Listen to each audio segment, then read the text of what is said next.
Hello.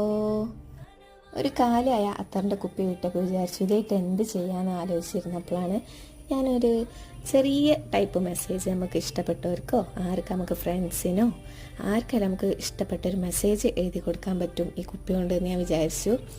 അപ്പോൾ ഞാൻ ചെറിയൊരു പീസ് ഓഫ് പേപ്പർ, അതായത് ഞാൻ ഇതിന് മുന്നേ ഉണ്ടാക്കിയ മിനി നോട്ട്ബുക്ക് എടുത്തിട്ട് അതിൽ എനിക്കിഷ്ടപ്പെട്ടൊരു മെസ്സേജ് എഴുതി, എന്നിട്ട് അത് ഫോൾഡ് ചെയ്തിട്ട് ഞാൻ ആ കുപ്പിൻ്റെ ഉള്ളിൽ ഇട്ട് കൊടുത്തു. പിന്നെ ഒരു ഭംഗിക്ക് വേണ്ടിയിട്ട് സിൽവർ കളർ ഗ്ലിറ്റർ പൗഡേഴ്സ് ഞാൻ അതിൻ്റെ ഉള്ളിലേക്ക് ഇട്ട് കൊടുത്തു. പിന്നെ ഇത് കവർ ചെയ്യാൻ വേണ്ടിയിട്ടുള്ള ക്ലോത്ത് ഒന്നും എൻ്റെ കയ്യിലില്ലാത്തതുകൊണ്ട് തന്നെ ഫെററോ റോഷറിൻ്റെ ആ അടി ഭാഗത്തെ കവറില്ലേ, അതിൻ്റെ അറ്റം കട്ട് ചെയ്തിട്ട് എൻ്റെ നടുഭാഗം കൊണ്ട് ഞാനിത് കവർ ചെയ്ത് കൊടുത്തു. പിന്നെ ഒരു ജൂട്ടിൻ്റെ നൂല് പോലത്തെ ആ ഒരു നൂലിൻ്റെ കയ്യിലുണ്ടായിരുന്നു, അതുകൊണ്ട് ഞാൻ ബോ ഉണ്ടാക്കി കൊടുത്തു. എന്നിട്ട് അതിൻ്റെ ആ നടുഭാഗത്ത് ഞാൻ ഗ്ലിറ്റർ പേപ്പർ വെച്ചിട്ടൊരു ഹാർട്ട് കട്ട് ചെയ്ത് ഒട്ടിച്ചു കൊടുത്തു. അപ്പോൾ അത്ര ഉള്ള സംഭവം നല്ല അടിപൊളി, നല്ല എളുപ്പമാണ്. അപ്പോൾ ഇഷ്ടപ്പെട്ട എല്ലാവരും ലൈക്ക് ചെയ്യുക, ഷെയർ ചെയ്യുക, സബ്സ്ക്രൈബ് ചെയ്യുക. എല്ലാവരും പോയിട്ട് ഇത് ഉണ്ടാക്കി നോക്കാം. ബായ്.